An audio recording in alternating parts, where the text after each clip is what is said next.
from beautiful Southern California to wherever you are around the world. Welcome to Unheard Stories. I am Loubna Hassanieh. Unheard Stories is a monthly event that is designed to bring our community together and shed light on the many journeys and legacies of success, creativity, and philanthropy.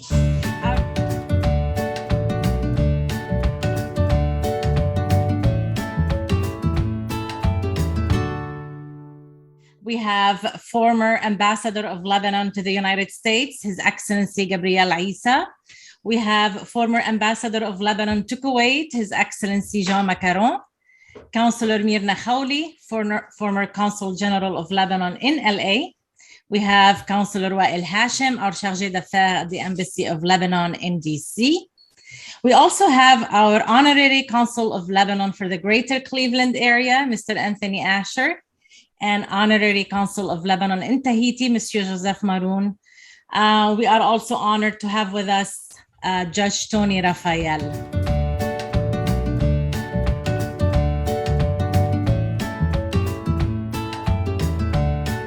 Well, thank you everyone for joining the conversation. We have a lot to discuss today, so many questions to raise, because there's so much in life that we do not understand. There is so much shortage of hard facts about most of what takes place within us and what takes place around us, why things are the way they are. Although we face so much uncertainty in life, we do so with so much courage. We live our lives as if we know it all, as if we will be around forever. From the minute we come into the world, we are vulnerable, unequipped, both mentally and physically, to cope with our immediate environment. And later in life, each one of us is put to the test time and time again. One thing we can be sure of, however, is that our spirit is undefeatable. We are born fighters. All we need to do, you and me, is to bring out the fighter in us. My guest today was born a fighter. Rola Dagher was born to a family of 6 girls in a culture that favored boys. She had to find her own place in the community and her own voice in the crowd. She had to make sense of a world torn apart by wars, where visiting the bomb shelter happened all too often, and playing with friends in the fields was just too dangerous to do. However, Rola has faced the vicissitudes of life head on. She married at 15, had her first child at the age of 16 in a bomb shelter, and escaped Lebanon in the trunk of a car with her 10-month-old baby. She came to Canada for a chance to build a better life. She did realize the battles ahead, but she was committed to improving not only the lives of her 2 children, but also those of her parents and 5 sisters. William Shakespeare left us with an empowering quote when he said, and I quote, "It is not in the stars to hold our destiny, but in ourselves," unquote. And so Rola became one of the most successful executives in Canada, leading one of the largest tech companies into a global organization. She beat cancer, and her fight with long COVID is still ongoing since October of last year. She was recognized as one of the 2020 top 25 women of influence, as one of Canada's most powerful women, and as the 2019 Woman of the Year by Women in Communications and Technology. She was named the Lady of the Cedar by the Lebanese Embassy and received a 2019 Leadership Award from the Lebanese Chamber of Commerce. Let us meet the woman who changed the narrative as we know it, challenged social and cultural expectations, and dared to be her own master. Ladies and gentlemen, I present to you Rola Dagher. Welcome to Unheard Stories, Rola. Thank you, Loubna. Oh my God, I'm in love with you already. I can't wait to meet you live and give you that big hug. I'm honored to be with all of you, and I have to tell you, Loubna, your determination to get me on this segment is amazing. even though you were with me every step of the way fighting long COVID, and me being here today is a huge testament on how determined you are to go after what you believe is the right thing for us in the community, in the Lebanese community. So thank you. I see amazing faces here, and I am proud Lebanese, and the most grateful Canadian that I could ever be for what Canada has offered me. So thank you for having me on your show, Loubna. Well, ahla wa sahla. But before we go on, Rola, how are you feeling today? How are you dealing with long COVID? I feel extremely blessed and grateful that I could actually get out of bed, that I'm out of the hospital. I feel grateful that I made it out of the hospital. And I could tell you that what COVID and long COVID had taught me for 1 year is the importance in how precious life is. And it had taught me that no matter how far we get in life and what we chase, from titles to money to bank accounts to bigger homes, and how ambitious we get, nothing means anything unless you have your health. So I'm grateful that I'm able to actually get up and do what I do every single day from my home. So that's how I feel. But that's I continue to fight. And I think, Loubna, I told you, I do believe COVID messed with the wrong person. So it did.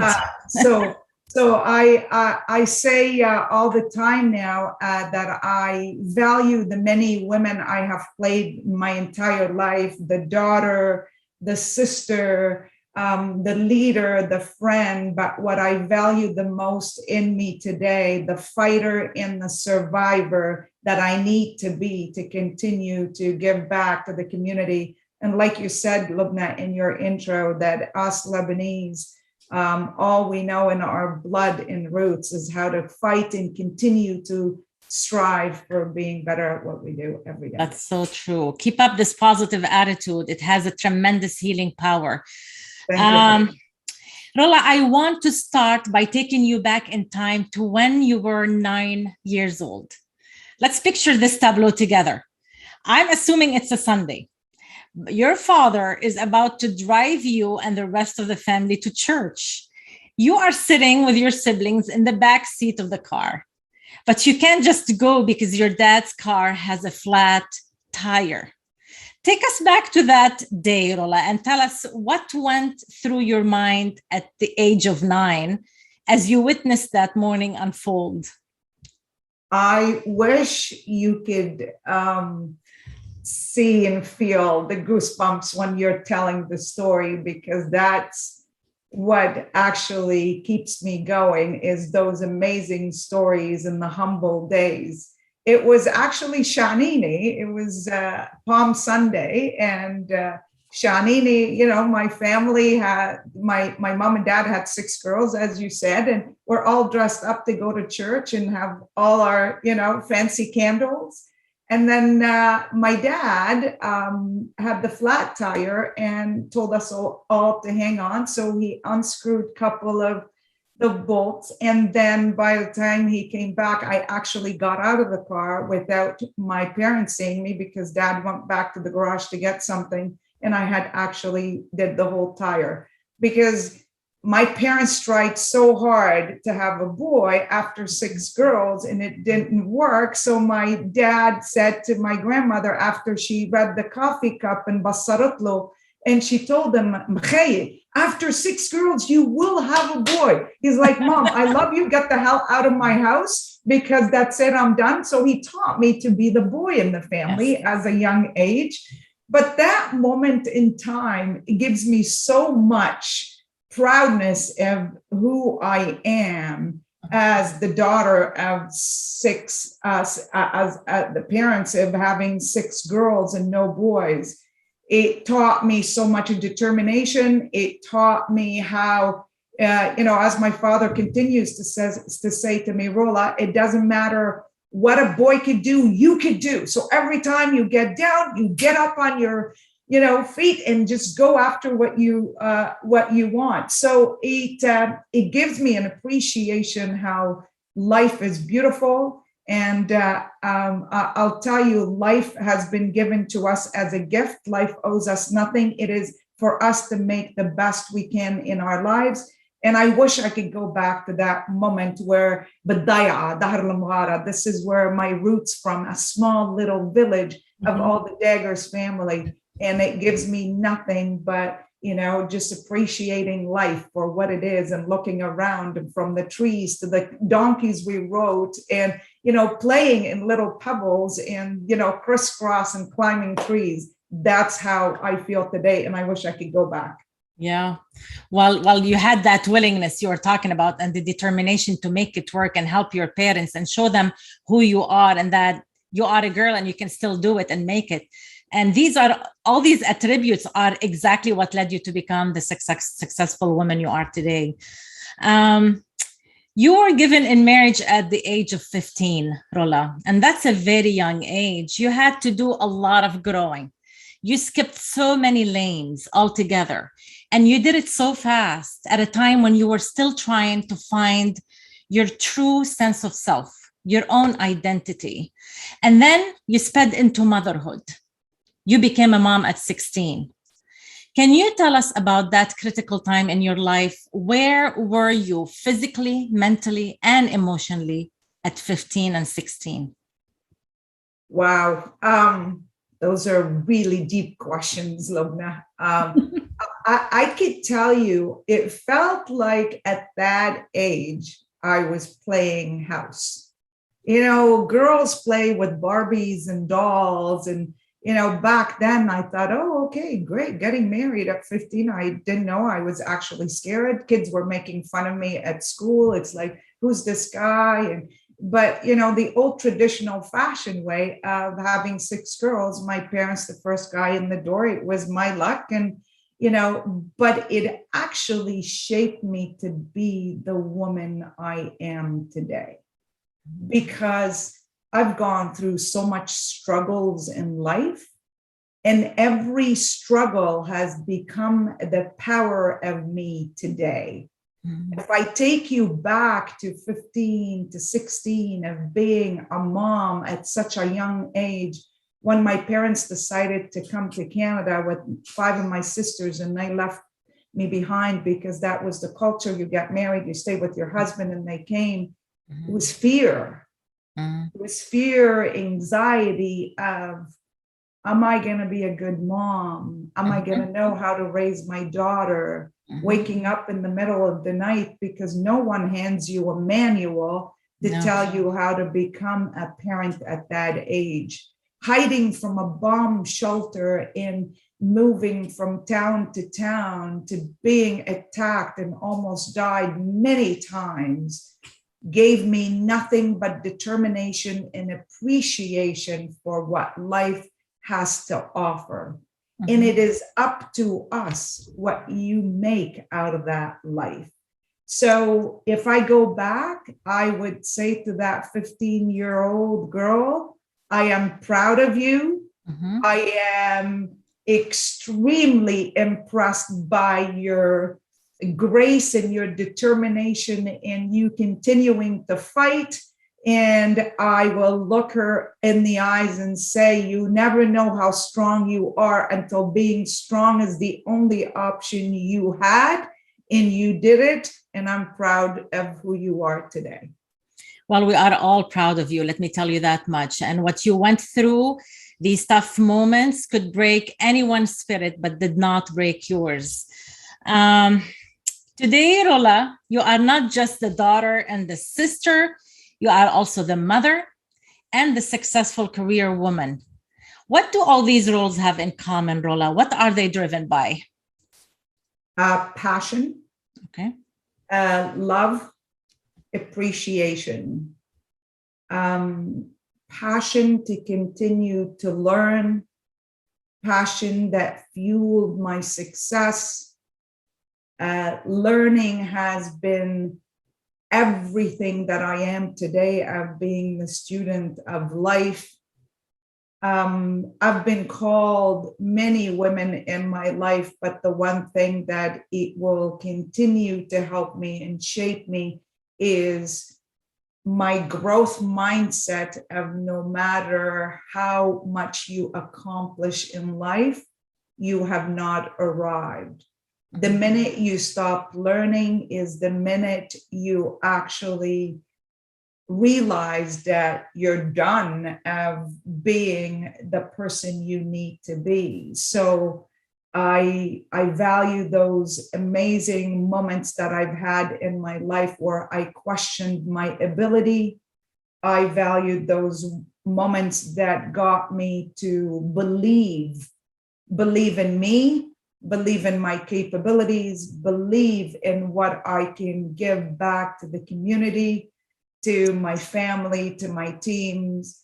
And the one thing that I will tell you that I'm extremely passionate about is the people that help me along the way and the energy I get from impacting, empowering, and inspiring others. Yes, and you're so good at engaging with others and empathizing with them. Rola, you changed countries, and that's not easy because you are not only changing the setting of your story, you are also changing the tone of your story, the structure of it, and even the language. And that takes tons of courage.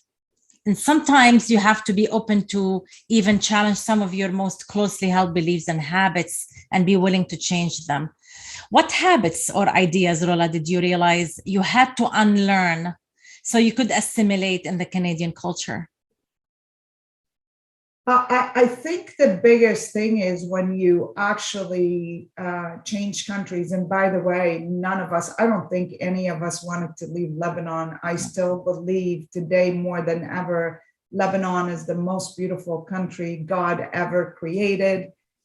We were forced to leave Lebanon, but I could tell you that all of us, what we have in common is no one can force taking Lebanon out of our hearts in mind and soul. So adjusting to a new country gives you the ability to be open. I think growth mindset is the biggest attribute to anyone's success, because adaptability to learning to unlearn. I'll tell you, when we talk about learning to unlearn, we're all Lebanese people are fiery people. Like, I'm so passionate that sometimes when I'm talking, my kids will tell me, Mom, why are you yelling?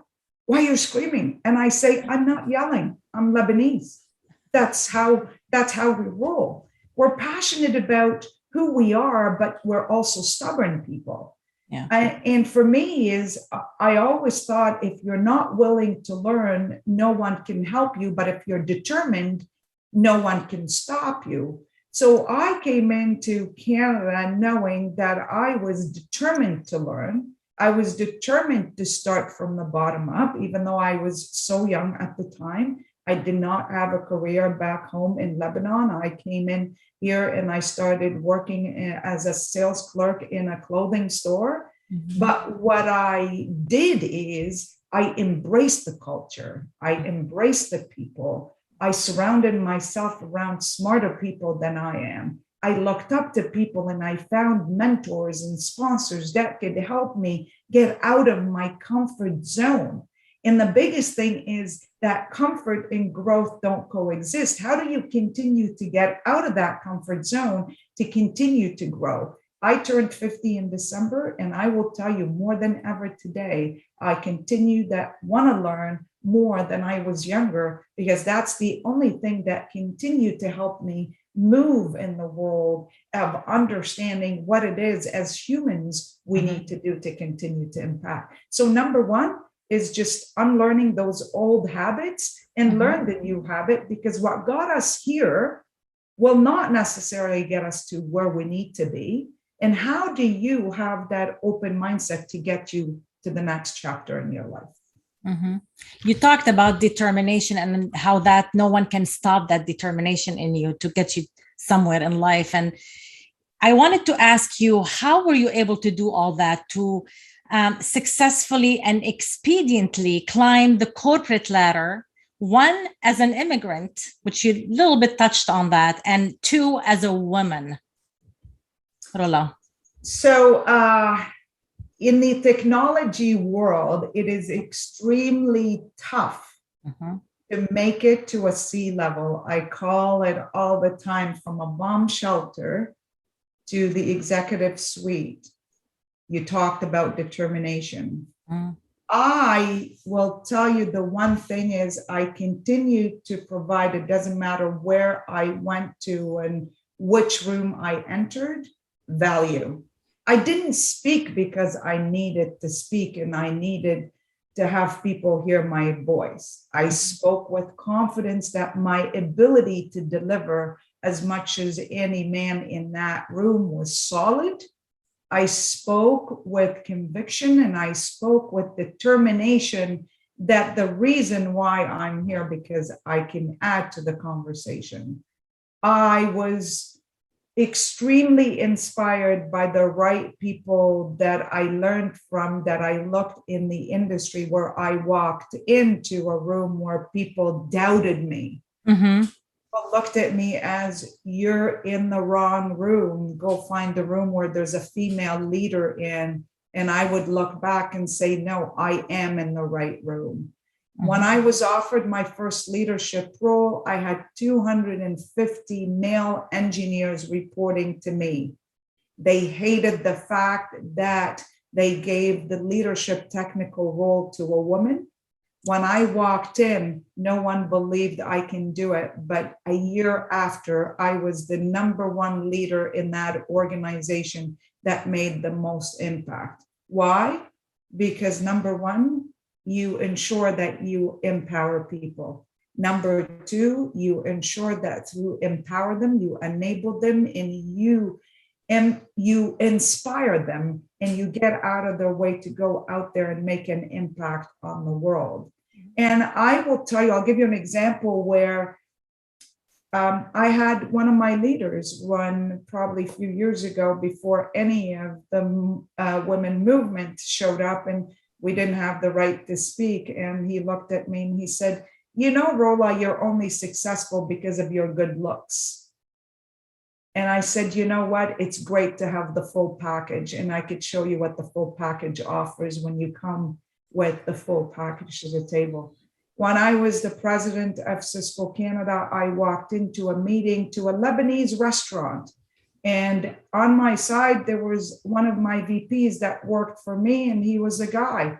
The Lebanese owner of the restaurant, my team told him the CEO of the company is coming for dinner. When I walked in, he looked at the guy and he said, hello, Mr. President, and did not acknowledge me, because he did not believe that women could be executives. I looked at him and I said, do you have any daughters? He said, yes, two. I said, I sure hope one day you will tell your daughters that women could be CEOs.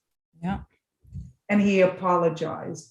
But I will tell you the reason why we as women, it's difficult, because a lot of times when we walk in, we take a back seat that we doubt ourselves. You know, if you put a job description out there, 10 men will apply to it and probably one woman, because we overanalyze everything versus believing in our abilities. And then guys will walk in and say, wing it.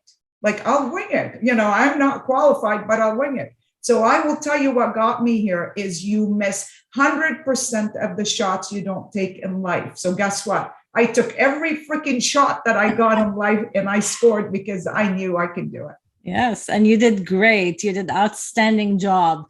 And that gender disparity is not only at work, like you said, it's in society everywhere. But like you said also, Rola, it's more stark in the STEM fields, in science and technology. Hopefully women will become more represented there and more valued. Yeah. Eventually you ended up at the helm, Rola, and you became, like you said, the leader.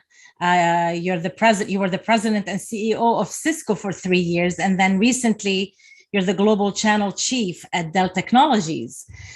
These are top leadership positions, Rola. What is your guiding principle at work, and what is your leadership style? Servant leadership. I early in my career, I discovered that I'll give you an example. We as parents, I think most of us on the calls are parents. And when you decide to have a kid, you dedicate your life to ensuring this kid is taken care of. We, especially Lebanese people, we want to do so much and we push so much and we want to give our kids because a lot of us didn't have the opportunity when we were growing up at home. So that's serving your family. So to me, being a leader is not a title that you get, it's an action that you take, but also serving your team is your responsibility. I could tell you that every word that comes out of your mouth as a leader could make or break someone's life. You never make assumption as a leader that, I could do this or I could say this. You sit there and you empower every person that walks in to your office by being you, being vulnerable, being visible. And for me, is being me has allowed my team and my people around me being comfortable being themselves around me because as a leader, I was vulnerable. I was serving them. I was going after what's right for my people. Because when you find the recipe of serving your team the right way, your team would want to work for you and will take a bullet for you. And great leaders are not about how many people follow you on Twitter or LinkedIn or how many likes you get on Instagram. It's how many people you develop. It's how many people that you go out there and you help bring the elevator down and bring them up. I always work around my philosophy as a leader is learn it, earn it, return it. I learned everything that I know today because I earned everything by working hard and continuing to fight every day to prove the value I bring to the table. And once I learned it and I knew that earning it and the trust is not given, you have to earn everything, it was time for me to return it back. And that's how I return it back, by looking at young women and men and help them through mentorship roles. The amount of people in my career I mentored and I promoted, it is mission accomplished for me because that is what it is to be a servant leader. Does it get to be a little bit difficult in a large institution setting to be that servant leader? Oh, absolutely, especially at a global level. When I was in Canada, and before COVID, you used to go to the office. I had, 5,000 people in the organization. I would travel and it was all in Canada. I would see them, you'd feel them. Now I have thousands of people globally that work in my organization and it gets harder. But, you learn that as far apart as we are today, more than ever, and the only common thing that we have is that air Zoom that we see, we're on Zoom. We need to be together for each other always, because the pandemic has taught us nothing more than the value of being there for each other, the value of the impact you walk away with when someone is having a conversation, and the impact you leave on someone when you ask a question, how are you today? And pause. Yeah, so true. And that's why we're here today, to hear your story. Rola, what really touched me about your story as I was going through your information is that when you were diagnosed with cancer, and thankfully you beat it, instead of slowing down in life and looking after yourself, you went looking for a higher paying job, thinking you needed more money for your kids to make sure that they are well taken care of in case your health got worse. This is the ultimate sacrifice. This speaks to who you really are, Rola. We've already discussed how women are not on the same playing field as men at work. What are you doing to close that gender gap in the workplace? Encouraging women to show up, stand up, and speak up. I don't care what your position in life. It could be the janitor, you could be the executive. We all have voices that need to be heard. My job as a leader today is help women and men. I come from a family of 6 girls. The greatest gift I have in life is my 2 kids, Stephanie and Michael. Stephanie's 32 years old, Michael is 27 years old. If you look at my daughter at 32, she's a firecracker, and I taught her how to never ever stop because life has so much to offer you. And I taught her how to stand up, how to show up and speak up and believe. And you know what she said to me, Mom? If there's no chair for me, I'll just bring that backyard chair and I'll bring it to any boardroom because I'll be proud to represent my generation. I'll be proud to represent what I believe in what I was raised to be. Mm-hmm. And I look at Michael today, my son, I tell him all the time, I want you to be more like Stephanie. Just go out there. And I think we as women, we spoil our sons a little bit more than our daughters, but that's what I do every day. I have a mentorship program for young men because I don't want to differentiate. Because women and men today more than ever have to feel that they belong. They have to feel diversity of thoughts for me is extremely important. Mm-hmm. I don't go and hire people that are from the same background as me, or they think like me, or they do things the same thing that I do. I hire people that have the same value and determination as me. They're hungry, they're ambitious, they're passionate. I look for EQ in life. I look for that emotional quotient that I have in young women, in young men. I don't look for degrees. I don't look for certifications. You could have a master in everything, but if you can't empower people and you can't make that impact and make people feel great about who they are and get out of their way, I don't need your degrees. So I lead with EQ and I encourage EQ. And I could tell you that this is the biggest gift ever when you give that to the young generation and you go see them making that impact. It definitely is the greatest gift. Now, you have a PhD. Can you talk a little bit about that? Yeah, my PhD is in life.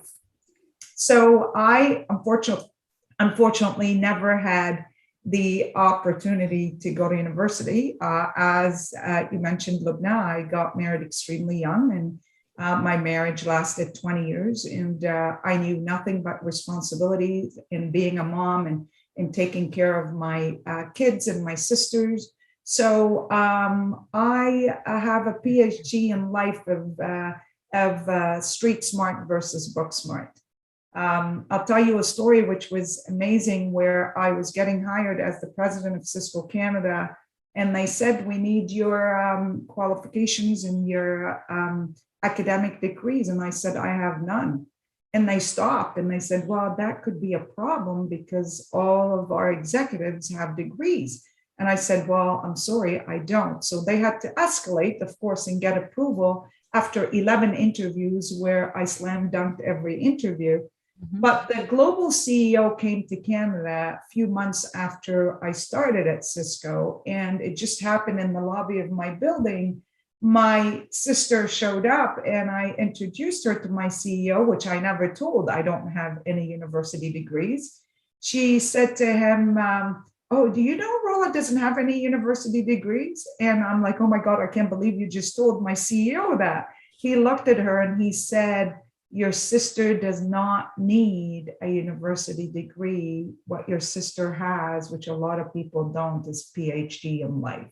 Mm-hmm. I graduated from the school of GSD, which is getting shit done. I graduated from the school of never giving up. That is the degree that got me to where I am today.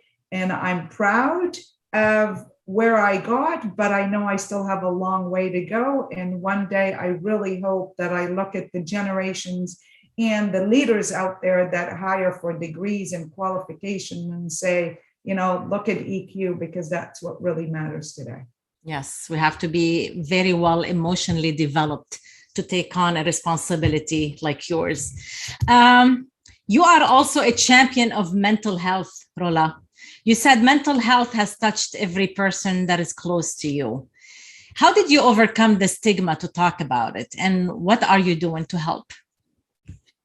So I sit on about 5 to 6 boards, and mental health is one of the boards that I sit on because it's not your struggle until it's visible to you. Let me repeat. Anything we go through in life, it does not become our struggle until it's visible to us.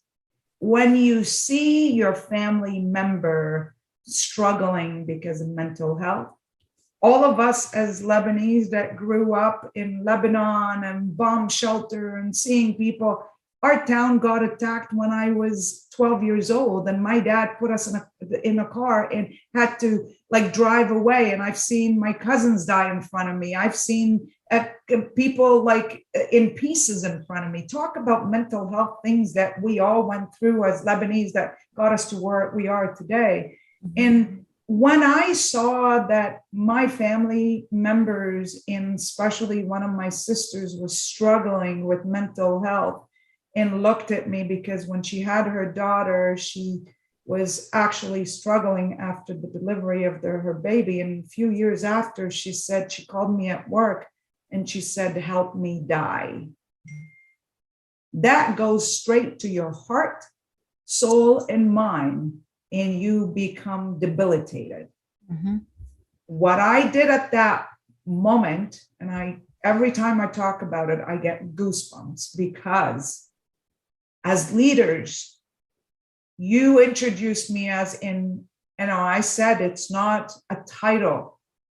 I repeat, it's not a title you own. It's a responsibility, and it's an action you take every day. And I took that action of ensuring, as a leader 4 years ago, I started the conversation in the boardroom in my organization about mental health, where the CEO globally of Cisco took it global and said, here's someone that I just started at Cisco 6 months later. I called my CEO globally and I said, we can do something about mental health. I provided support for women that are struggling with mental health. I opened up the conversation in the boardroom and I said, mental health is health. And it's okay not to be okay. And today, more than ever, the pandemic has showed us all that no one can hide from it. How many of you guys had anxieties when you couldn't see your families or your kids? I've been fighting long COVID for a year where I have not been able to see my kids or my family except from behind a glass door. That is a struggle where we have to fight every day. Hence the reason why, for me, mental health is important, to listen to understand, not listen to speak. When someone is struggling with mental health, we shy away from it because we don't know what to say and we don't know what to do. But if someone is diagnosed with cancer, when I was diagnosed with cancer, I was ashamed to talk about it because I thought it would be a weakness on me in the workplace when I tell my boss that I have cancer, so I won't advance in my career.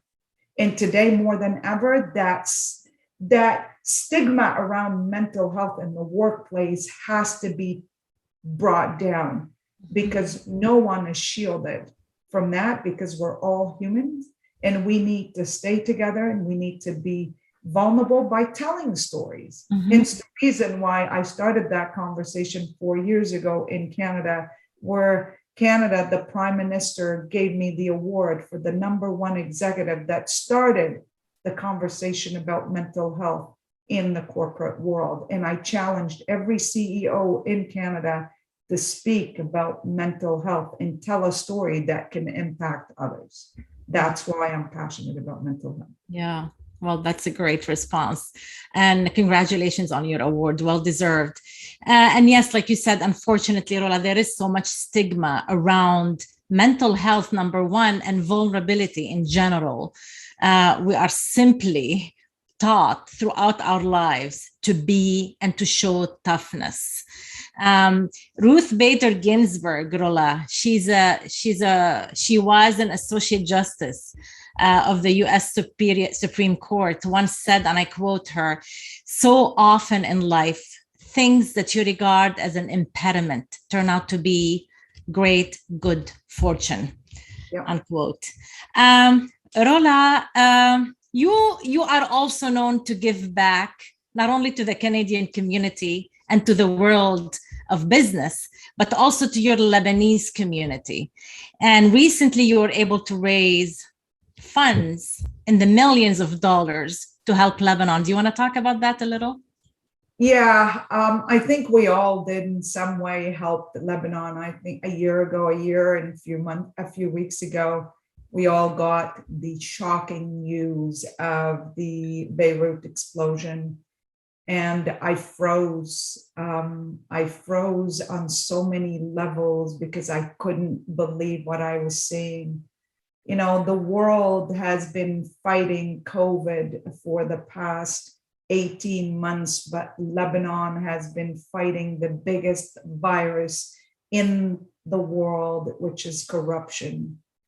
Corruption on so many levels that broke down so many of the beautiful hearts in so many of the homes that we're built, but we are so resilient. Every time they tore us down, we rebuild again and rebuild again. And when I got the news, I couldn't help but stop everything I was doing. In my head was going into an operational mode of what can I do to help Lebanon. I called 15 of the Lebanese leaders that I know in Canada. I said, we have to do something and we're gonna do it. We put a fundraising campaign. We've made calls to the Prime Minister's office. We did events. My daughter did not sleep for days of helping me achieve what we wanted to achieve. And we raised $55 million to the Beirut explosion that went to the Red Cross and the humanitarian coalition. Because every person on this call is responsibility to give back to our community, to our Lebanon.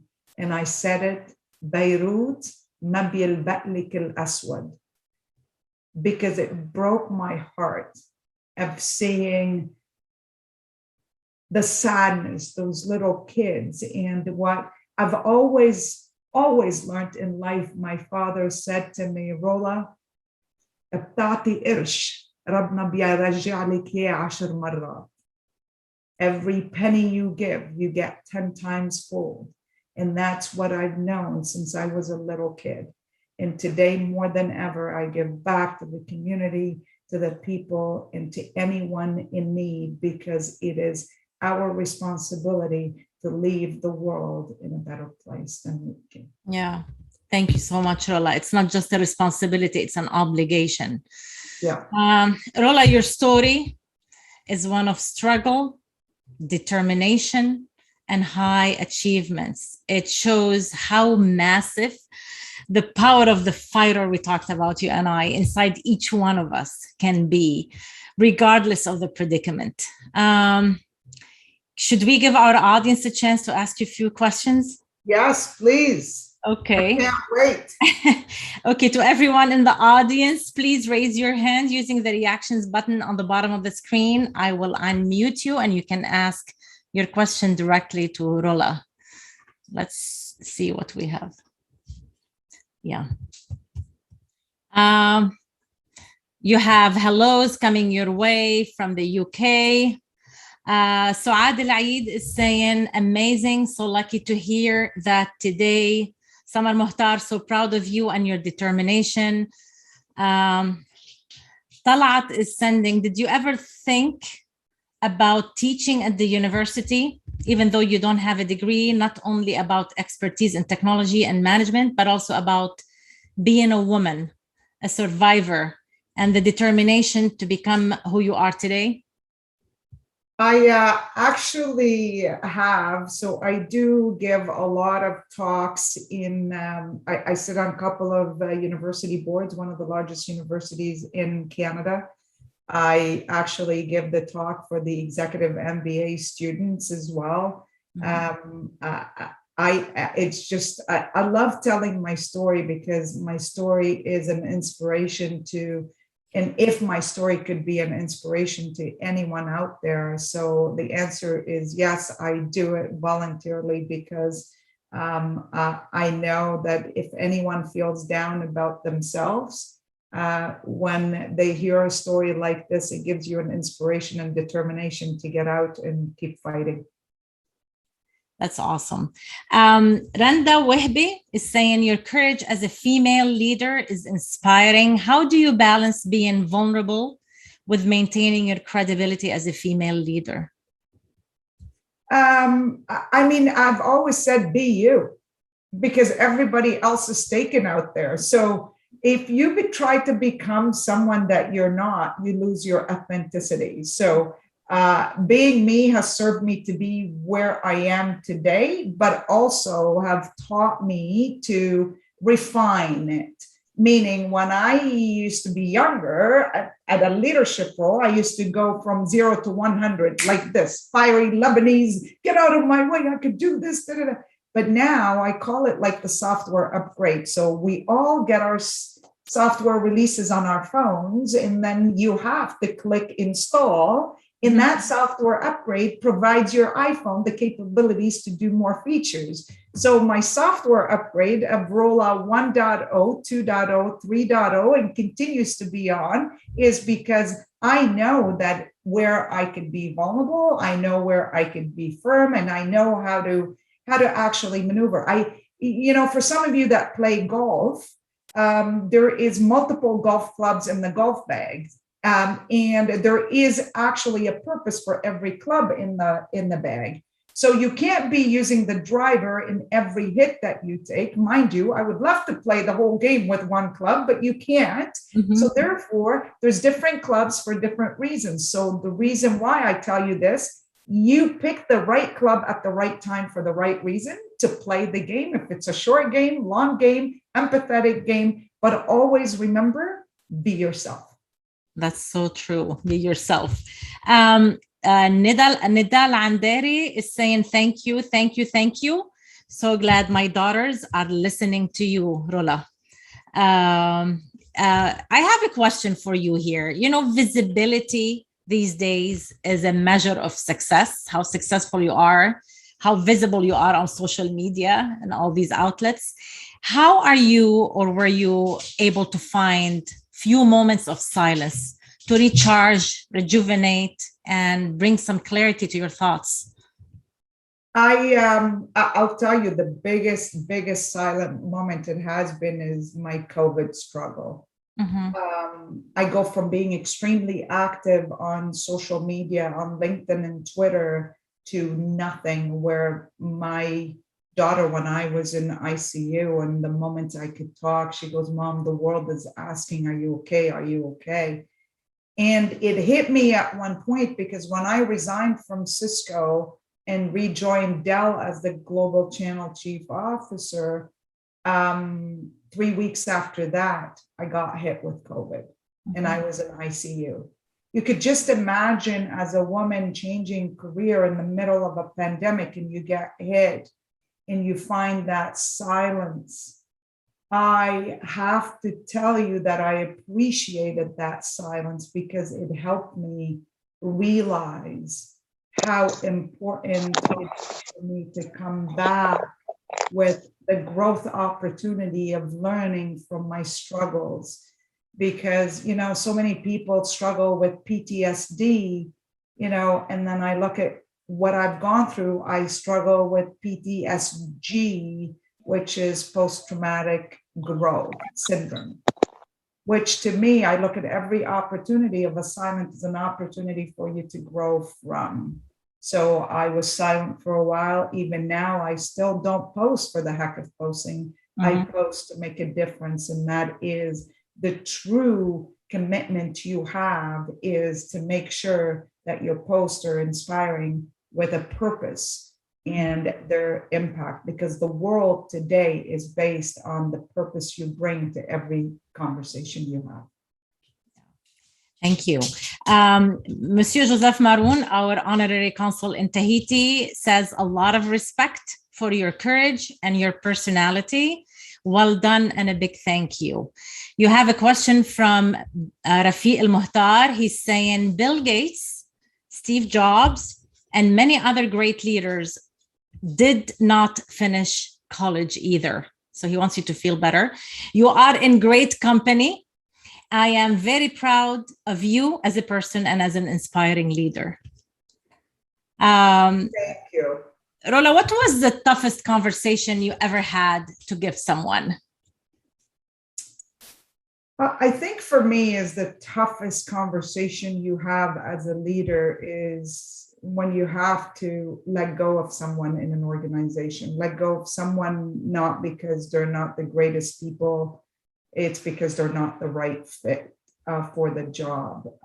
It kills me every time I have those conversations. So on a professional level, that's the biggest struggle I continue to have, is when you have to make those tough decisions. On the personal level, the toughest conversation I had to have is twice in my life. Once when I had to tell my kids that their dad and I were getting a divorce because for 20 years, my kids were getting abused every day and I had to do the right thing to save my kids. It wasn't about me.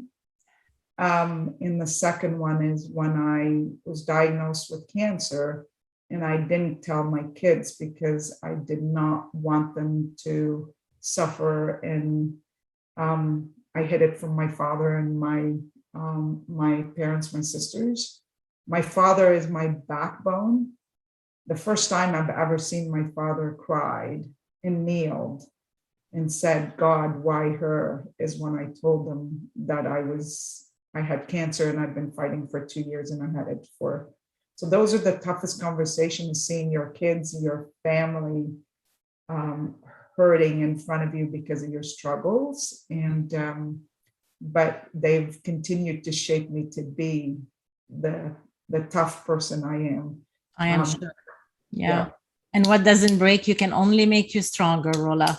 Honorable Judge Tony Raphael is saying, Rola, your story of courage and determination inspires all of us. Thank you for sharing, and thank you, Loubna, for another great program.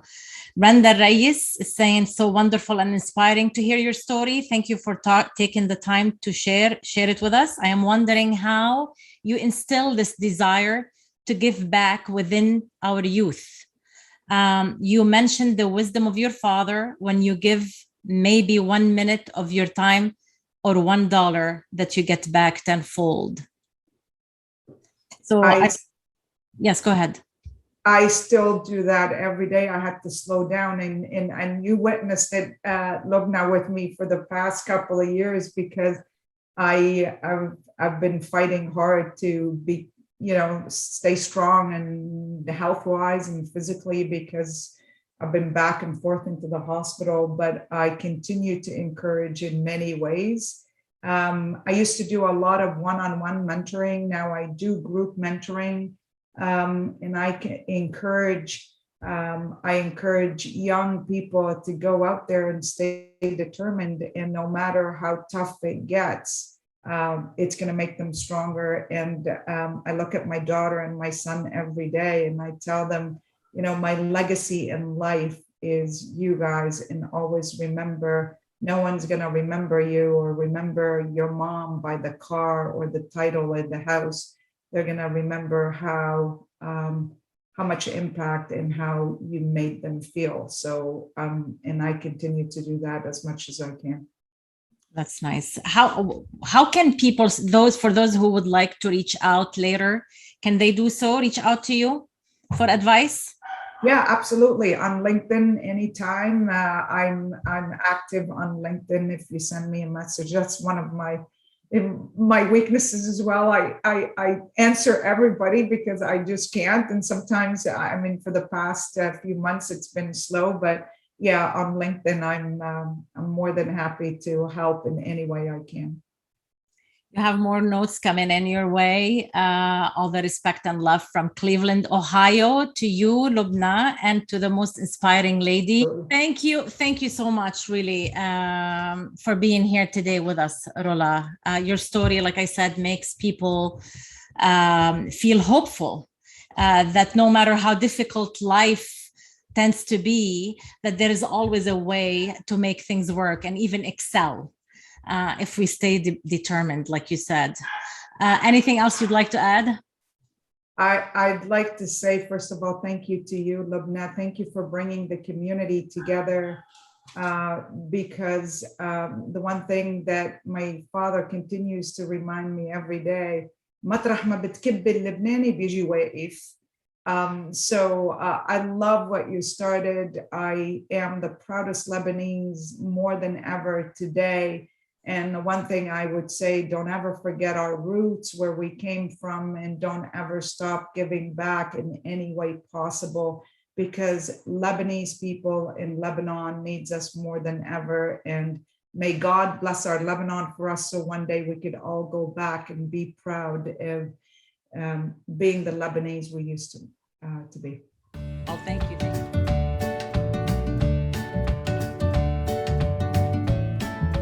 In our audience, we are so grateful you joined us today. Please don't forget to connect with us again. Unheard Stories is a monthly event. It falls on the last Saturday of every month.